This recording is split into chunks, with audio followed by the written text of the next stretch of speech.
Okay, sorry about that, guys. I ran out of my 10-minute limit. So let's keep going. Hydrogen from biomass. We were saying that you have all this energy that you have to put in, but biomass is a waste product in a lot of different applications.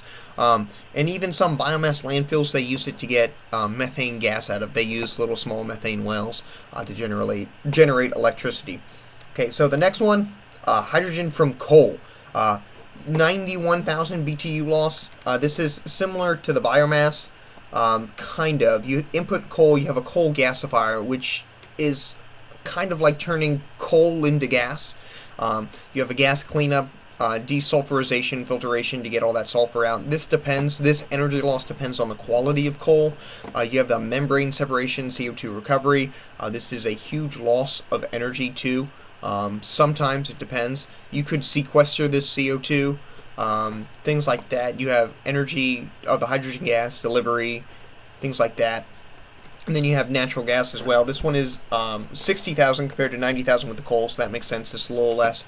Steam reformer, water gas shift reactors, PSA. So you have 137 going in, 2,000 coming in as well. Energy losses 23,000. You do have CO2 coming out of this one, so it's not exactly a carbon-free source. Nuclear, here we go. Crap ton of nuclear energy going. 248,000 BTUs going in. You have other electricity coming in here. Energy losses for a little amount of hydrogen gas. Just wanted to note that it is 315,000 BTUs loss from this process. Okay, so a hydrogen fuel cell is pretty basic when you want to think about this. This is, back in the day, this used to be a science fair project for little kids until they were blowing, glass jars up in their face. So all it is a cathode, an anode, you have water in it, you have some sort of electricity, and you get a hydrogen and oxygen separation.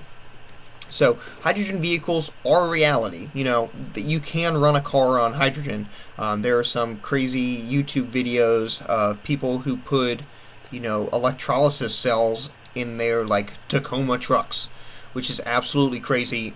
And they do it with common household stuff, and they're running their car partially on hydrogen. Which I would not suggest. It does not normally react.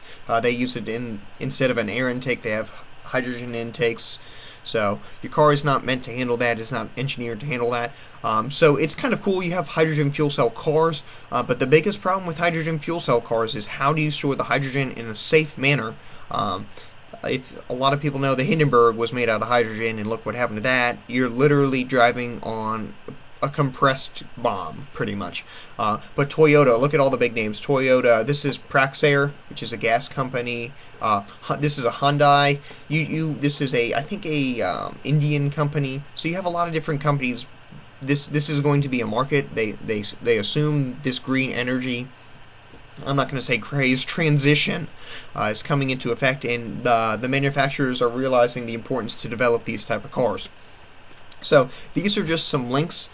You'll have the PowerPoint, so if you want to go through these, you can find them on Scholar. So let's go back to the fuel cell basic. So we talked about the basic water in a jar type of fuel cell, but now we need to get a little more complicated, because if you want to put it in something to operate a long term like a vehicle, you're going to need a better system to design it. So we normally, the design that a lot of people go with is a fuel cell stack, which is a layer of fuel cells to provide electricity to power motors or other appliances or things like that. So the fuel cell combines the oxygen and hydrogen gas to create the electricity through an electrochemical process. We've already talked about that. Through a bunch of fuel cells. We just looked at a single fuel cell, but when you stack them, you have a greater output of hydrogen and oxygen. So, fuel cell funnies, John put this in, and I think it's very true. The fuel cell doesn't really solve the parking problem. So if you have, it's one of those things that energy in, you kind of want it to be greater than energy out. So if you're lugging around this 5,000-pound trailer of hydrogen, it's not really effective as a replacement for liquid petroleum. So if you're curious about hydrogen, I was talking about the Hindenburg, things like that, and it's also very explosive. So they have to find a way to make it, I guess, a little more safe for the general public.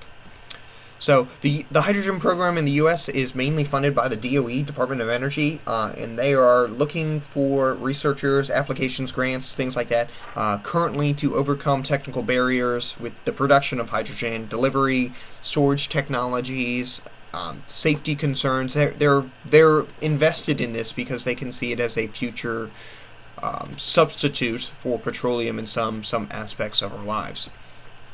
Okay, I'm going to stop right here to break it up, the PowerPoint again, before we get into nuclear, so I don't have to do that funny little transition again.